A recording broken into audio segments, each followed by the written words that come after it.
Do you want to learn about psychological growth without sorting through the jargon? You're in the right place. This is the Relational Psych Podcast. I'm your host, licensed therapist Tyson Connor.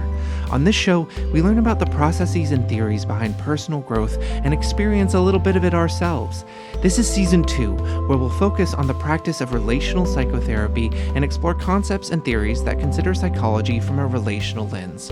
And please, keep in mind that this podcast does not constitute therapeutic advice, but we might help you find some.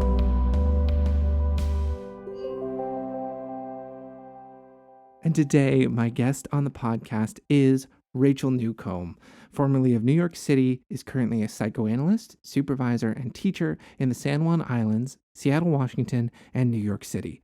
As a teacher, she practices a radical pedagogy and thrives in a room of the disobedient who refuse indoctrination. She learns with and from students who dare to question and make learning their own. She began her teaching career at age 6. Her first class consisted of approximately 7 stuffed animals gathered on her bed for a make-believe story hour. Her writing has appeared in Contemporary Psychoanalysis, the Psychoanalytic Review, the Rumpus, 7x7 LA, Anti-Heroin Chic, Ellipsis Zine, and elsewhere. Rachel. Yes. Welcome to the podcast. Thank you. Round 2. Yes. So we were talking for a good 20 minutes about very interesting stuff. And then you realized the whatever you call it wasn't on. Yep. So let's just pick up. Or do you want to give a synopsis? We don't have to start all over.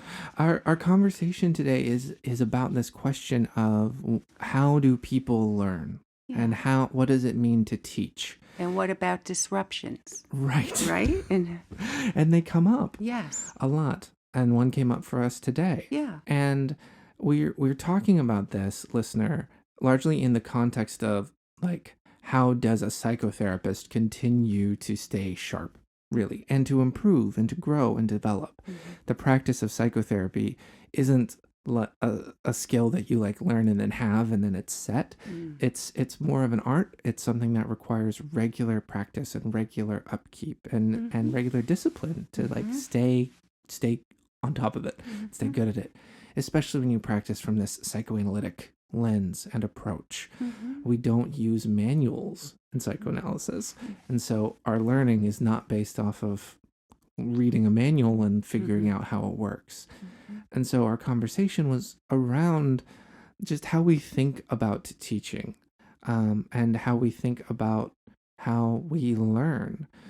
We talked about how there was some research that Fred Bush, who wrote a book that you brought, the psychoanalysis at the crossroads, and how when he asked people, when you think about your own psychoanalytic training, what are the things that are most memorable? And the majority of the time, people say, 1, their own analysis, 2, supervision, and the last one is always the classroom, which made me interested. And we started talking about, why do we think it's that way? Yeah. And I said, I think that teaching needs to resemble more of the psychoanalytic process that we're actually doing, and that maybe will change why it's always third. Right. And we were talking about the idea of that in any situation of learning, the teacher and student ought to be learning together. Yeah. That's sort of what you're putting forward. In contrast to this model of the teacher has all the data that they just dump into the student's mind. It's more of an experience where both people learn together. Right. And you just talked about this idea of submitting to learning together. Submitting in a good way. Yes. So submitting to, we talked about regression. Yeah. And the idea that people regress when they learn. And listener, regression means going backwards is what it means. And in this context, people regress when learning, because when you learn, you have to start from a place of not knowing something. Exactly. And not knowing inevitably brings up anxiety. Yeah. And there's lots of ways that people try to protect themselves from that anxiety. Right. So to understand, people are going to protect themselves all different ways Mm-hmm. and defend what they don't know, even if they're not conscious they're doing it. They could be constantly questioning the teacher who they experience as the authority figure. Mm-hmm. They could write down everything the teacher says and just assume everything is right. They could, anything from our very first experiences with learning arise every time we are in the classroom, which is why if we think about the classroom is really a psychoanalytic classroom. Mm-hmm. There are going to be transferences to the teacher. The teacher's going to have transferences to the student. And all of that makes for a big, complicated situation, which is why when things are disruptive, it doesn't mean something bad's happening. It means that's education. Right. Yeah, I'm seeing the parallels as you're talking between like a therapeutic context and an educational context. Intertwined. And for the listener, to define transference briefly, is the idea of transference is anytime you enter into a new relationship, you're bringing in your experiences and memories of previous relationships. And that can get kind of complicated, especially as those relationships start to become more significant. So if a good example of it that's like really simple is if you had a teacher who in your elementary school who was mean and very strict and very harsh, and this teacher was a man with gray hair and a big bushy mustache. And if you then go to see your therapist and you talk to them on the phone, and then you walk into his office and you see he's a man with a big bushy mustache and gray hair, and he reminds you of your teacher from elementary school, then you might expect this person to be harsh and mean with you, just based off of how they look. Most transference, well, I don't know if it's fair to say most, a good deal of transference isn't based off of how people look, but rather what they mean to you. So when how they look might evoke something. Right. Yes. And when Rachel's talking about how students will have transference to the teacher and the teacher will have transference to the students, that transference can help kind of set us up, not consciously, we're not thinking about it, but it sets us up to treat one another in a certain way.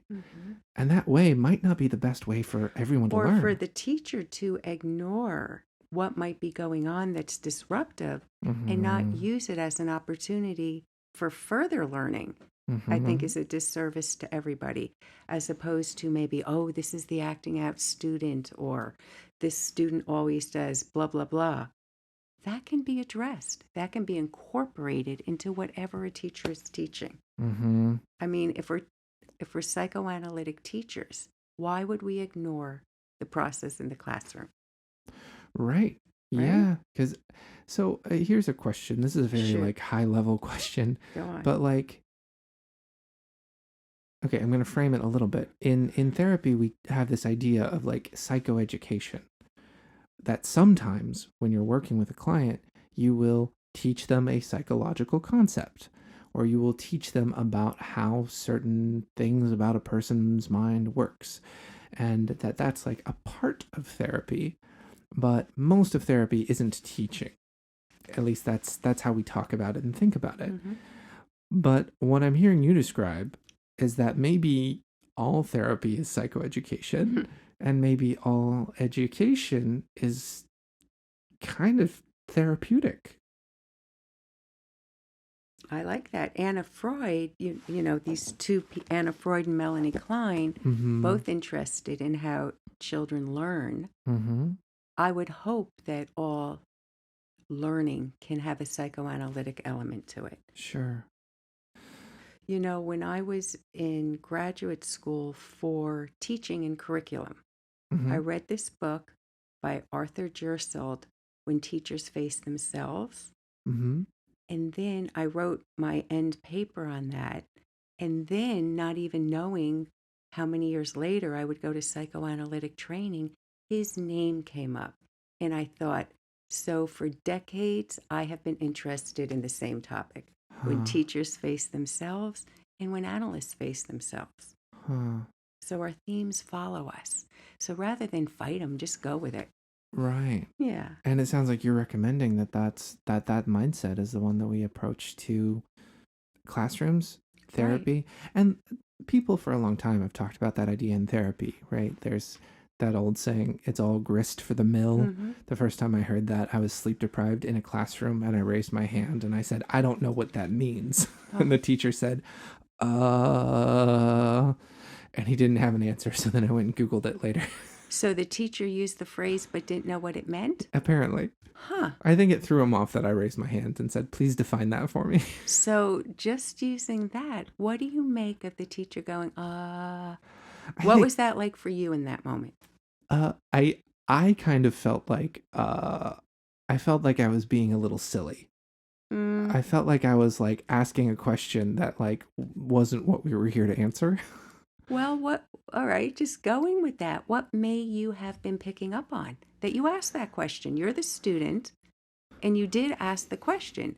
What are the questions in the classroom? So not to put you on this spot, but I don't think it's just being silly. What may you have been responding to? Because isn't that considered a cliche, grist Yeah. something? Yeah, grist for the mill. Yeah, kind of a cliche. And also like there was an assumption that we all knew what that meant. And I was like, but I don't know what that means. All right. So so there's the assumption everybody would know what that meant. Mm-hmm. You didn't. You raised your hand and asked, and it wasn't addressed. And then you didn't feel comfortable, not right or wrong, to wonder why the teacher was using a phrase that they couldn't explain. Mm-hmm. Now, so what do you, as you and I are talking about it, what do you make of that? I find it interesting that that's the example that came up because that there's an echo of that in what I do on this podcast, right? Where like even in this recording, you've used phrases like regression and transference, and then I've made sure to go back and define them. Because in my head, there's a version of a listener who isn't familiar with the language, who doesn't know the cliches, right? Oh. I know that your thing is anti-jargon. Sure. So do you, my using regression or transference, do you think maybe I wasn't being sensitive or just assuming everybody would know what they meant? Maybe, go on. Well, I don't, because you're just in a room with me. Yeah. I think, and I have the listener in my mind. Good. And I don't expect you to have the listener in your mind. That's why I want to define these things. No, I appreciate that. Is that like, and like I'm in a lot of contexts, and like part of the reason I do this podcast is because I'm in a lot of contexts, having a lot of conversations with people about stuff that I find really interesting and important, and because we all have this shared language and this shared culture and the shared understanding of what these things mean, we can have these really interesting conversations that if someone who wasn't familiar with this stuff were overhearing us, it would sound like an episode of Star Trek. So it's a reminder.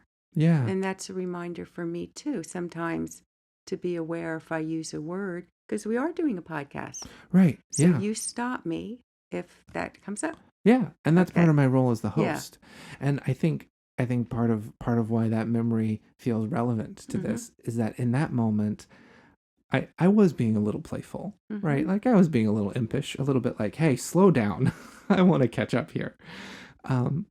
And I think that my teacher was a little thrown off, and there was something of a conflict there that put us kind of like against one another a little bit. I'd slowed him down, I'd stopped him and stumped him and asked him a question he couldn't answer, and it kind of threw off his groove and his rhythm. And one of my hopes for this podcast is that it could be a situation where if I slow someone down and ask them a question and get them to redefine something or go back over something, it's not throwing off the rhythm, it is the rhythm. That's what we're here to do. But when you said, you kind of stumped the teacher, so in a way, you entered the classroom. The teacher uses a cliche. You basically call the teacher out on using a cliche, because even that word to stump.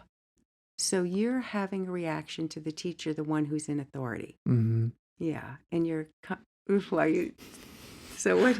We've had many Yes. conversations about my Yes. relationship with authority. Oh, I didn't say it on this recording. Okay. Listener. Yes.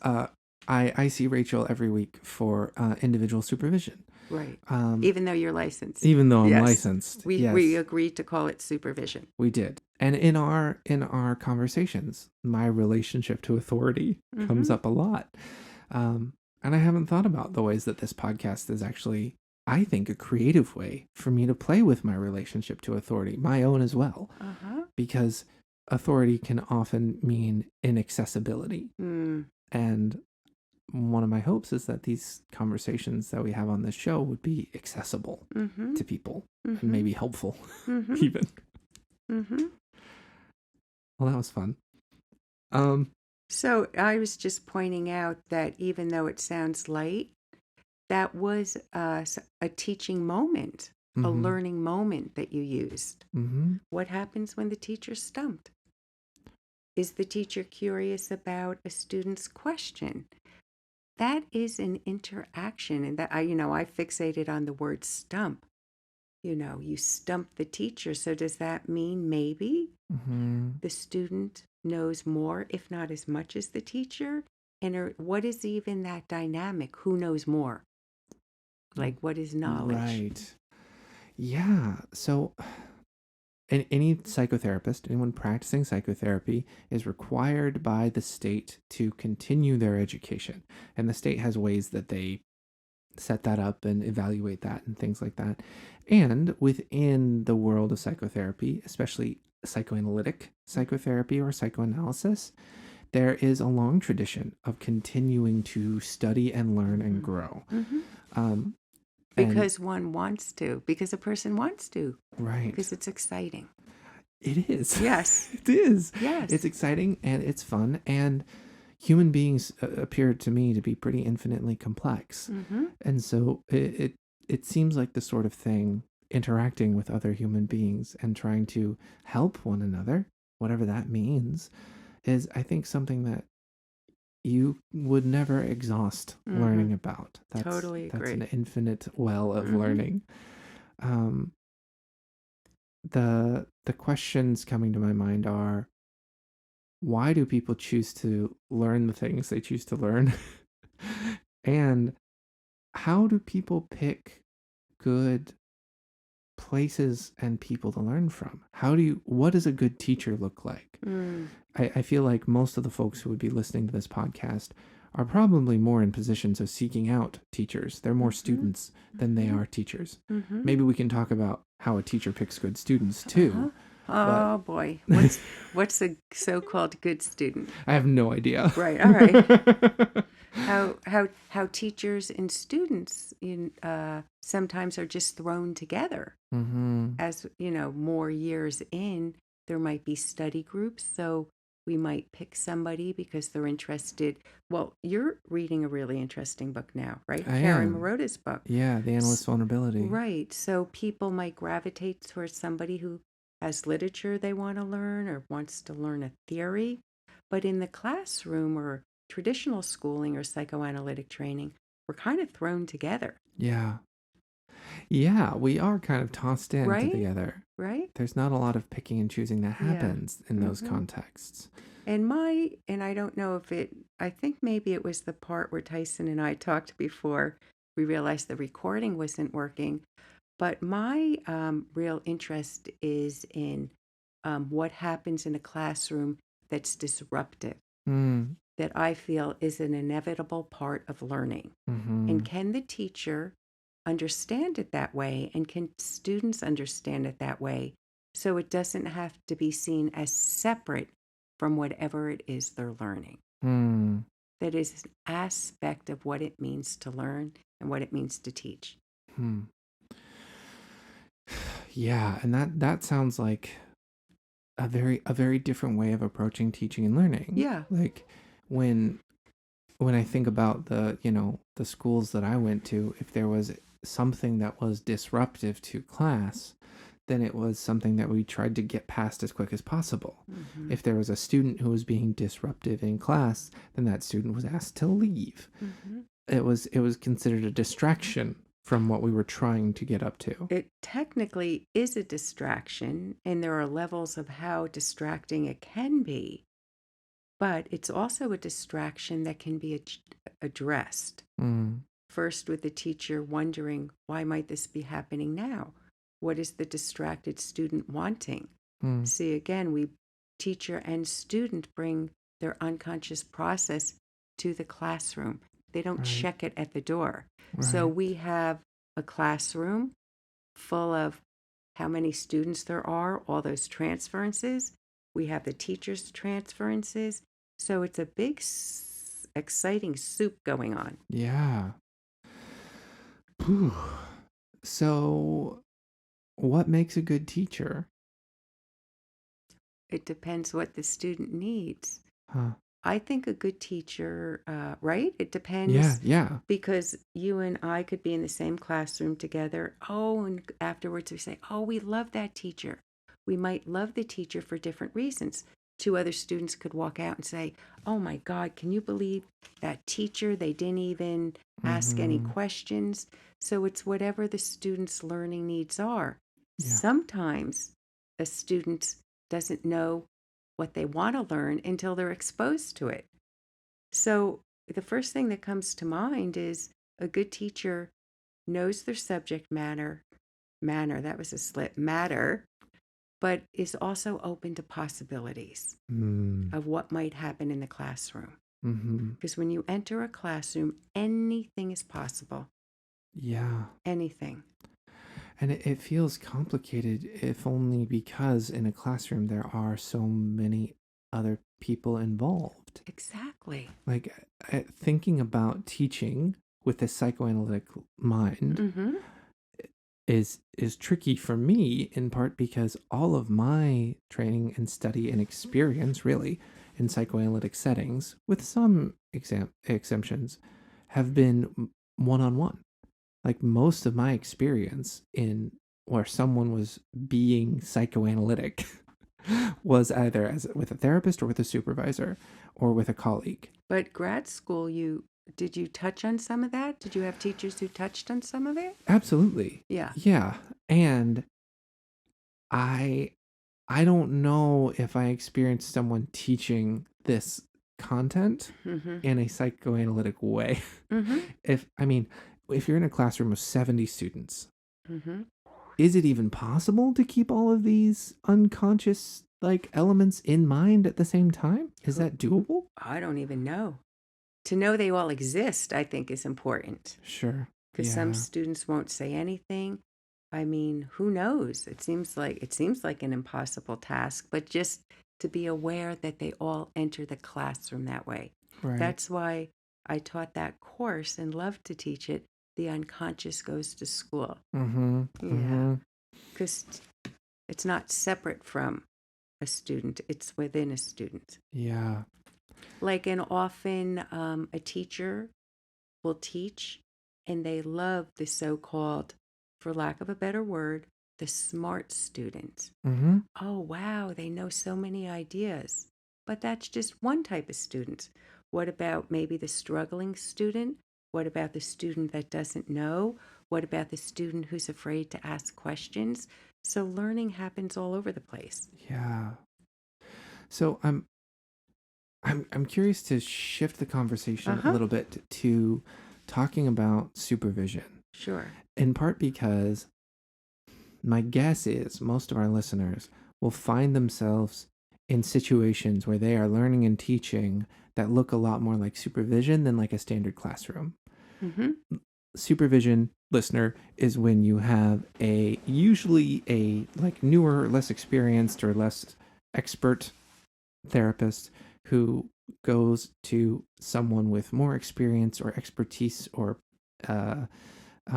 specialty in a certain way of practicing or working with a certain population, and they meet one-on-one and they talk about the work. They talk about what the the supervisee is Mhm. doing with their clients or patients, and the supervisor helps facilitate the supervisee's professional development.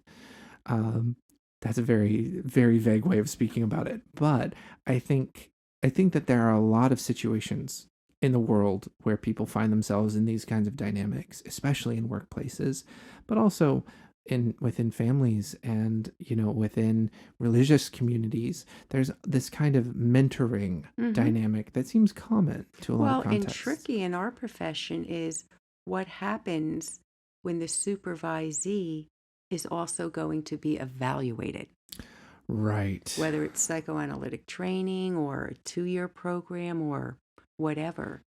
How does that affect the dynamic? And that's really common in workplaces. Yeah. Right? Like most managers who are mentoring their direct reports Mhm. are also in charge of filling out their annual review and Yeah. saying, does this person deserve a raise or not? Mhm. Which makes that mentoring relationship complicated. Well, let's use us. Let's talk about our process. Yeah. So you were already licensed. Mm-hmm. So I was going to say you, but somehow we found each other, right? Yeah. Unconsciously, Yeah. unconscious Yeah. process. And do you remember the first or second session, what you felt? Yeah. We spoke on the phone first, Okay. and I remember immediately afterwards feeling like, oh, this will be very interesting. Interesting. Yeah, I remember my worry, because I did have a worry going into it. What was your worry? My worry was that I would leave the conversation feeling like either you hadn't shown up, but had just like asked me a bunch of questions and like let me talk, and then just kind of like been kind of a blank slate. Um, which is an experience that I've had with other psychoanalytic mentors in the past, especially in that first encounter, just kind of Mm-hmm. feeling like they're trying to stay like really neutral, Mm-hmm. which is a technique and is a thing that some people respond really positively to, but Mm-hmm. freaks me out. So I don't like Yeah. it. So I was a little worried you do that. You didn't do that. Mm-hmm. And the other thing I was worried about is that from the beginning, you would have a very clear agenda Mm-hmm. of what a good therapist looked like, and that you would try to turn me into that thing. Because I've had that experience with. That somebody else's agenda, what it means to be a good therapist, and that they were going to turn you into that. Mm-hmm. Yeah. And I think part of why that one freaked me out so much, the first one, the like blank slate, Mm-hmm. no engagement, that is just a style that I don't respond well to. And that's a very common analytic style. And some people find it very helpful. Mm-hmm. And I don't, for me. The other, though, I think that scared me as a concept, because I think that's how we approach a lot of training and education. I think a lot of training and education does have this unspoken, unconscious, largely assumption that there's a good good therapist, a good soldier, a good doctor, a good student, and we're trying to turn you into that thing. I'm aware as you're talking now that I never quite articulated it like this. I think my agenda, if there is one, is to turn the student or the supervisee into a rigorous learner. Yeah. How do you do that? Well, you're certainly a rigorous learner. Oh, thank you. How is that? Yeah. Well, How, it's go on. interesting because so when I first reached out to you and said, "Do you have room for another supervisor or supervisee right now?" Supervisor, I like that. Yeah. Go on. I was just practicing psychotherapy, Right. and part-time, and I wasn't working in this clinic yet, and that's what we talked about was the psychotherapy I was practicing. And then a little over a year ago, actually, I said to you at one point, how do you even supervise? How do you do this? This seems impossible. This seems so complicated. And then 2 weeks later, my life had changed very rapidly, and I was about to And I was in conversation with Dr. Claney at this clinic Mm-hmm. to come on staff here Mm-hmm. as a supervisor. Right. And so our relationship kind of shifted Mm-hmm. in what we talked about. Mm-hmm. We were talking about the practice of psychotherapy, and a lot of the ways that you engaged got me to wonder, why do I do what I do? Right. And to be curious about what other people have said about why they do what they do. Mm-hmm. And then around the time that I was preparing to begin supervising people, our conversation shifted to, okay, so now how do you teach? Mm-hmm. How do you supervise? Mm-hmm. This intimate relationship Yeah. of an analytic therapy Mm-hmm. is deep and it's intense, and the way that you choose to interact with your client is like for a reason, and it's important to think about it. Mm-hmm. How is supervising any different? Mm-hmm. Was kind of the first question that we started with. Yeah. Like even you developing this podcast. So I'm sitting here, I'm in the process with you. And then I'm thinking, what if there's that listener that's thinking, oh, what does this have to do with teaching or something? Then I realize, just as I say that somebody listening to how you and I engage will get a sense of why we do what we do. Mm-hmm. Because we're doing it. Right. Yeah. Yeah. And it's not always pinpointable. Mm-hmm. We're open to each other. You ask me questions, I ask you questions. You do some things sometimes when I ask why that choice at that moment. Mm-hmm. You share things with how you supervise, and I ask the same kind of questions. Mm-hmm. Do you feel comfortable if have you confronted me? Not in an obnoxious way, have I? Yeah. Yeah, I thought so. Yeah. Yeah. There was that one time about the gender and sexuality thing. Oh boy. You Yeah. totally called me out, which was good. Do you want to? Yeah, That's actually. an important point. Yeah, so to frame this, we're talking about like how conflict comes into learning. Yes. And especially learning in relationships that are active and close. This isn't the kind of I don't know how you could apply this to learning from reading a book, but maybe you could. I don't know. So Rachel and I had been working together for about a year at that point. And I was talking about a situation. A situation where I'd made some comment about somebody who maybe wanted a therapist who was of a political affiliation, who was a sexual orientation and a gender orientation. Mm-hmm. And you presented the case. Mm-hmm. And I'm blacking out. So what did I say? Something. Well, yeah, I said, well, I think that this person's looking for a therapist who's like this, this, and this. And I listed 3 things. And your response was, and you are none of those things.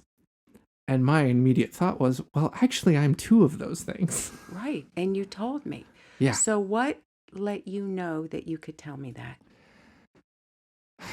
I think it's this theme that's been coming up in this conversation the whole time of teaching environments requiring this surrender to learning, which is an openness to being wrong, an openness to not knowing, which is an openness to being wrong. And assumptions, how we bring assumptions to learning. Right. I mean, our own framework. I think part of the reason I felt comfortable enough in that moment saying like, actually, you're wrong, I have 2 of these identities, was because throughout our process together, you'd asked me, well, how do you know that about somebody? Did you ask them? Yeah. You're making an assumption there. Yeah. And I was doing the same damn thing. Right. And that experience and our previous conversations helped hold that. Helped me to get this sense that, oh, you're not saying you've made an assumption there, tisk, tisk, bad job, Tyson. You're saying, oh, look, you've made an assumption there. Human beings certainly make an awful lot of assumptions, don't we? And if we put in a lot of effort, we can try to make fewer, and then we might learn some more. And you being able to say that to me totally opened up how I make assumptions. Not that I thought I was above it, but that's the unconscious piece. Why the heck did I make that assumption? And again, you say, what is learning?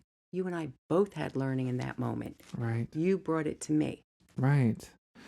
And how interesting, then you and I went on to teach a class or a seminar about it. We did. Yes, we we did. did. That we moment used that sort as of a was a teaching seed. moment. Exactly. A teaching Which moment is that we not brought other planned people for. to. Right. You and I didn't plan for that. Mm-hmm. Mm-hmm. Yeah. So the unexpected encounters, you say, what makes a good teacher? Being open to the unexpected encounters. Right. Being open to the unexpected encounters. The thing that I can imagine a listener who's hearing this thinking, like, I'm imagining a listener who is maybe a middle manager, right? Mm-hmm. Someone who is in a position where they have people who report to them, people who they're in charge of mentoring, of helping to train and to develop, but also has people that they are mentored by and that they report to and are, have kind of are beholden to in some way. I'm imagining someone in that position, and I'm imagining that kind of person wondering, okay, this stuff sounds really interesting. Being open to what happens, learning from and learning with and learning together. This sounds like to do this means you have to be really comfortable with not having answers. How do you do that? Because not having answers is really scary. Well, not having answers or being open to new questions. Because I have some answers. Like, you could ask me what my favorite books are. I could give you an answer. Sure. You can ask me questions. So you're talking about a specific not having an answer. Yeah. Like, so what do you do? What does the teacher do when asked a question they don't have the answer for? Yeah. I would hope I say, I don't know. And I would be curious about the student's question. How did you even think of that question? Because now I'm thinking of that question. So the teacher to be open to questions that they didn't anticipate, which is, again, anything when you walk in a classroom. Yeah. Yeah. It feels like this way of teaching requires a kind of security in the teacher. And tolerance for anxiety. Right. Right? Yeah. Because if you go in knowing anything can happen, it's both terrifying and it's also quite freaking thrilling. Yeah. Something's always being made. And that's the site of learning. That's what I feel is the site of learning. The space where things are being made? Yes, because there's knowledge. I'd love to teach any one of these books that I brought. So there's knowledge when we read a book together, but there's the reason we're in a classroom is because knowledge is also created. What if ideas that you didn't think of, I didn't think of, the other students didn't think of, but then come together from us sharing our minds together? I'm thinking about we've made this connection between psychoanalysis and teaching, and you've made the argument that, like, at the end of the day, these two processes are like built on the same foundation. Well, with one exception, not at the end of the day, all day long. All day long. All day long. All day long. Right. Yeah. The process is the same. Now, I just have to say, and Sure. you know me, Freud said the three impossible professions are psychoanalysis, government, and education. People often remember the first one, psychoanalysis, the impossible profession. Right. But he also included education. Yeah. It's impossible. And necessarily so, but that's the thrilling part too. It's the ongoingness of it, the excitement of it. And I imagine that part of what was meant by impossible there is that you can't be given a list of instructions of how to teach and then teach perfectly every time. Nor is that the goal, same as that's not the goal with being a therapist or an analyst. Yeah. It's showing up with the unexpected. Yeah. And that doesn't mean, and you know my bias, I think to teach you have to be a rigorous learner, always, ongoing. Right. You know, for me, a pet peeve is taking a course, you know, reading materials assigned, and the teacher standing up there and asking for me the dreaded question, what did you think of the reading? Mm-hmm. Mm-hmm. Of all questions, which is why when I teach, I often like to talk about how to read an article, how to engage with an article, how to engage with ideas that you don't know. You know, it's like getting in there. Mm-hmm. What do you do when you don't know something? Do you say, oh, this is too hard? What do you do when something's too hard? Those are all elements of reading. Yeah. What do you do with a student who shows up to class and you have a sense that they're not doing the reading? I mean, again, there are so many different things to manage. And when you think about our profession, there are no guidelines. And I don't know if I think there should be, but I think it's worth considering that nobody is required to take a class on teaching in order to teach. It feels disrespectful to teachers. Yeah. That anybody could teach, as if it's not a profession or not an art. Yeah, there's this, and I noticed one of the books you brought, I believe, Pedagogy of the Oppressed. Love it, Jane Gallup. And is that the book where it talks about the traditional model of teaching, where it's the teacher has the content and just like puts it. That's Pedagogy of the Oppressed by Paulo Freire. That's as he calls the banking system of education. Right, the banking system. Yeah. Requirement to study how to teach is because if you have that banking system in mind, it's just a transfer. Like, what do you mean I have to learn how to do it? I have the information. I'm just going to give it to you and then you'll have it. And that's how you teach. Even with something like math, which is more formulaic, doesn't have to be the banking system, because not everybody will come to a classroom with the same math skills. Right. Yeah. So part of what I'm hearing you say is, for a listener who's hearing this, who might be wondering, okay, how do I be a better teacher? There's a lot of these ideas about openness to not knowing and openness to learning with, and allowing things that you might consider as a disruption to actually be a part of the learning process, to pay attention to the unconscious that you bring as a teacher, as well as what your students might be bringing. Well, what I could do is I can certainly, after the podcast, send you some of my favorite books that address this topic. Because some place to start is to read about people who are loving this topic, who have encountered this topic, who have spent their life, you know, feeling passionate about this topic. Yeah. And that's a place to start. When I was a fourth grade teacher in New York at a private school, I spent one summer, there was like a 6-week course with this teacher. Her name is Lucy Calkins. And she wrote a book called something like Lessons from My Students. And she was teaching writing. This is at Teachers College, Columbia.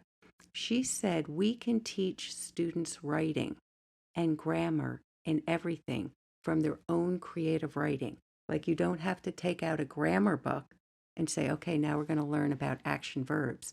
You can take out your own creative writing to the student. Okay, look, what are the action words? You could teach, everything's integrated. Yeah.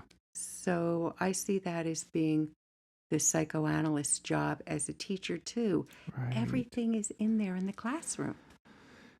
Yeah. The thing that listeners will most recognize your name from is how often I reference the idea that all theory is biography. Autobiography. Yes. Because that's an idea that I first heard from you. And it sounds like part of what I'm hearing you say is, you know, learning is building theory. And so use the student's autobiography to do it. Right. Use Don't what they show up with. discount it. Absolutely. And that all of us, you know, if you put 10 analysts in the room, the most fascinating question might be, why do you love the theory that you love? Right. And inevitably, we all have very personal attachments to how we wind up with what we love.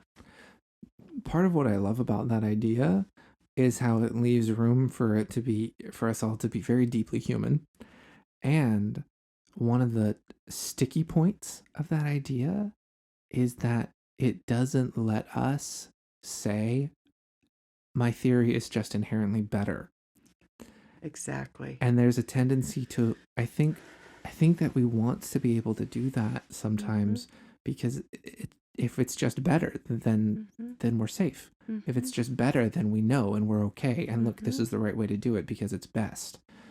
And after, speaking of autobiography, after almost 3 decades in the field, practicing a certain way, interpersonal psychoanalysis, I am being supervised by a client.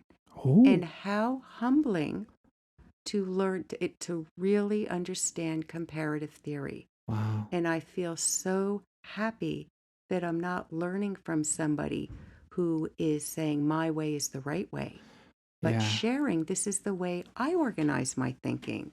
Yeah. And it's almost like I wish everybody in the field after a certain point could try learning a different theory.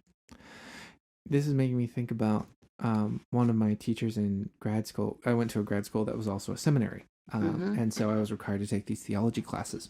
And at the time, I'd just gotten into a new spiritual tradition. I'd changed churches. I'd like fully joined it and like did a whole ceremony and everything. And we were encouraged in this theology class to join a reading group where they were studying a theology different from our tradition. I love that. And I went and I talked to the teacher and I said, listen, I know we've been encouraged to study something outside of our tradition, but I just joined this one. Like I am less than a year into practicing this kind of religion. And what she said was, she thinks about someone's theology like a garden. And when you first plant your garden, you want high walls around it so that things don't get in and trample over it, so that seeds don't blow in and get planted in your soil. But once your garden's grown up a little bit and your plants are sturdy, you tear down those walls so that you can cross-pollinate with the other gardens. That like there's a developmental process to it. To be open to that. And that it's okay to find something that you identify with and you say, I like this. This works for me. Yes. And to dive into it. Yes. And what I'm hearing you say is you hope that at some point you're also able to dive out of it into those other traditions. To see why this garden is so pretty or that garden is so pretty, even, if it's different than mine. Yeah. Yeah. And maybe I do want to plant a petunia in my tulip garden. Maybe there's room for that. Yeah. Well, you have certainly turned me on to books and podcasts that you love, and that's been, the one that stands out the most. And I told you I then referred it to my colleagues, Can the Monster Speak? Yeah, I love that. But I never even heard of it. But that's kind of... Is that a cross-pollination? I think so. Yeah, I mean, and then I pollinated my colleagues. Yeah. Yes.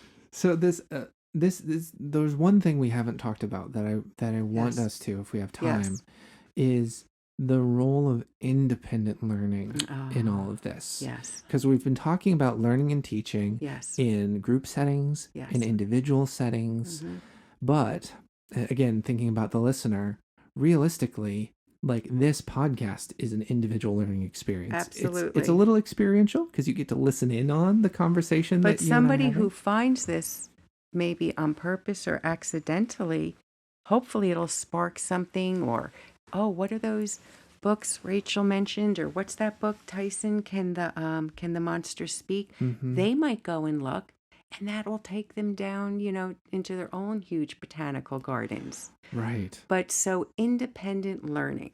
You asked what makes a good teacher? I always had this fantasy. Psychoanalytic training is usually 4 years. I always had this fantasy that somewhere in there would be a 5th year. And a teacher and advisor would say, you are to spend 1 year in the library. Any library or several libraries of your choice. Don't go with a plan. Just begin reading.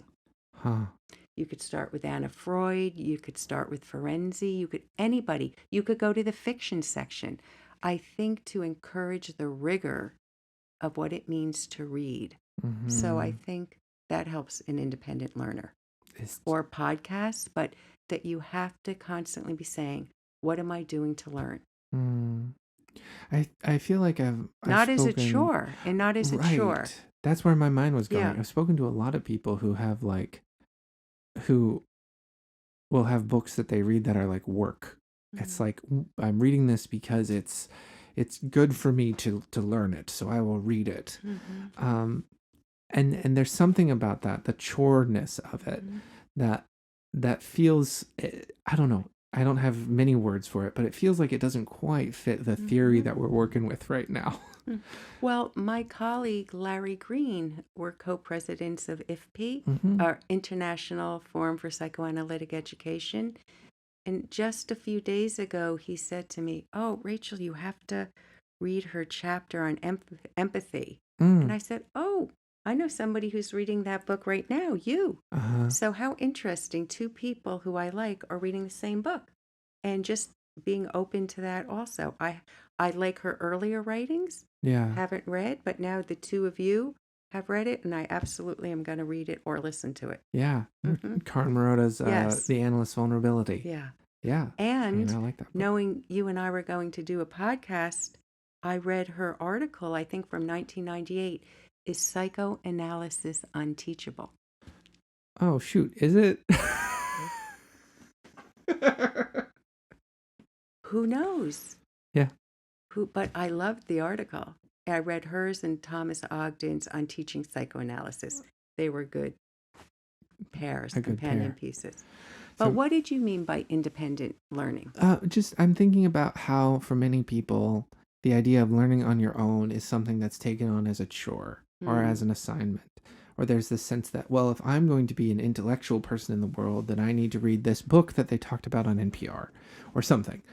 And I imagine you might have thoughts about other compasses, other ways of guiding you through your independent learning. Yeah, one question, what interests you? Well, there you go. Yeah, what interests you? And what if the answer is young adult fiction? Then go there. Yeah. After this, Elliott Bay Bookstore is their 50th anniversary. Oh. Yesterday, so I'm going up there, and the most exciting thing is I don't have a plan. Sometimes I go looking for a book, and just to go and see what draws you. Yeah. That's why that whole fantasy of a year in the library. See what draws you. See where you unconsciously follow your interests. Yeah. There are certain things you must read, like if you go to a formal psychotherapy, but after that, there's the whole thing that Deborah Britzman calls after education. And there's a German word, which I couldn't even begin to pronounce, but it means after education. The education after one's formal education, and she feels that education inevitably fails us, not because it's bad, but the impossibilities of learning. So there's always the ongoing education. Yeah.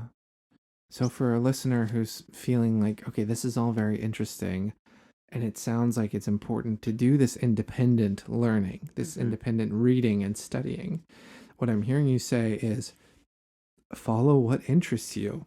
Yes. So then how do I know, if I'm a listener, how do I know if what I'm reading is entertainment? Do they have to be separate? I don't told know. you when we were outside last night, I went to see Hedwig and the Angry Inch. You take your interest in learning, and it could happen anywhere. Like, why do they have to be separate? Yeah. But I don't know. I don't know if that's an answer. I found myself being curious about the playwright, about Berlin, about everything. So then learning is an experience that's defined by curiosity. The individual's curiosity. So if you're reading a book and you find yourself curious about it, then there's learning. There's learning. And it doesn't matter if that book is Winnie the Pooh or Michael Pollan's most recent book or whatever else people are talking about it around the water cooler. This year at the IFPE conference, the theme of the conference is, but is it psychoanalytic? And one of the people who's getting the Distinguished Educator Award is not an analyst, but a podcaster Oh. named David Naiman, who has this wonderful literary podcast called Between the Covers. Huh. David prepares and asks his people he interviews some of the most psychoanalytic questions I have ever heard. So then there's the question, could something be psychoanalytic and not be in a psychoanalytic classroom? Mm-hmm. So then it, following your thing, if something is entertaining, of course you're learning from it. Yeah. Yeah. You learn from everything. Neat. Mm-hmm. So what haven't we addressed? Well, I think the only thing on my mind. Mm-hmm. So, in terms of further learning from this, you have a stack of books. Yes. And I'll send them to you. Links will be in the show notes, listener. Go to the show notes and you can find links to these books. Also, whatever else, podcasts, YouTube videos. Yeah. And I'll mention the ones that I mentioned. If David Naiman's podcast. Yeah. John Totten here in Seattle. Yeah. Has a wonderful podcast. What was I going to say? Oh, so when you thought about the podcast, you were interviewing me. Did you have ideas what it would come out like, what it would look like, or how do you feel now as we're winding towards the end? I think I've been thinking a lot about what this podcast is recently and what it's going to be, because this is going to be part of our second season. Our first season, we were really just trying to find our feet. Yeah. Our second season, we're trying to be more intentional. Mm-hmm. And this is about what I expected. Mm-hmm. There's a part of me that feels anxious that this isn't accessible enough. And in when I listen back to it, I imagine I might feel differently. Mm-hmm. I think that's just an anxiety that's with me in this podcast for this season, especially. My hope is that people are surprised by this conversation, because I think people are used to conversations about learning and education and development, personal, professional, intellectual development, as being kind of like, well, first this and then this and then this and then this. Like linear, you mean? Right. Yeah. And my hope is that people's experience of listening to this conversation might be one where there was kind of a real refusal to lean into the linearity of it and an openness to what came up and to the disruptions that we dealt with with the recording. And I told you, I was thinking, what? I'm going to be asked about education. I don't know anything about education. No, what if he asks me a question I don't know the answer to? What if a listener says, well, she got transference wrong? So anxieties never end. It's just living with them. But anxieties for me come up when somebody, ooh, is she an expert? No, I'm just somebody who loves this topic. Right. Yeah. And selfishly, one of the reasons why I love podcasts as a genre is because it's a chance for people who love a topic to just talk about it and you can just listen. And I love that. So I hope that listeners feel that way about this episode, and I like how present you are. I love this topic. As a podcaster. Thank you. You're welcome. I try to be. And I have been fortunate in that every episode we've done, I've been very interested in. So if we ever do an episode where I'm not, then we'll see if I can show up as easily. All right. I think the one thing that I'd be curious to hear, we try to talk to people about further learning options, but also when we can, we try to offer an experiment, which is just the word that we use for something that a listener could do to try to get some experience of whatever we've talked about. Okay. So you're wanting me to have an experiment. If something comes to your mind. It came to my mind. Oh, what is it? No matter what town you are in, please go to an independent bookstore without a book that, you may have read. Oh, I want to read this new book. But without a book in mind, let yourself wander for an hour, whether it's the cooking section, the zine section, the biography, and just let yourself wander. And if you can afford it, buy a book. That's is a great experiment. Yes. Well, it helps that that's what you're up to later today anyway, yourself. Exactly. So. Not looking for a specific book. And if you can't make it to an independent bookstore, do the same thing in a library. Right. Yeah. Mhm. Yeah. And That's I an love experiment. that. And I think part of why I love it is because I think if there's a oversimplification of our conversation today, Mhm. it would probably boil down to something like, let your interest and your ability to be curious and not know guide the process. Love it. And like, that's what you're recommending. And that's what you just synopsized perfectly. Oh, thank you. You're welcome. Well, let's wrap it up. Let's All call right. that good. Thank you so much for coming in and Thanks. for your extra time, especially with Okay. the disruption. No worries. Special thanks to Rachel Newcombe for coming on the podcast today.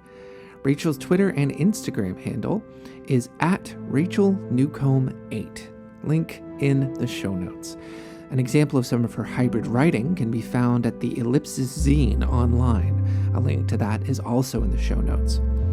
If this conversation interested you or engaged you in any way, hopefully it won't surprise you to hear that there are an awful lot of options for further learning, also in the show notes today.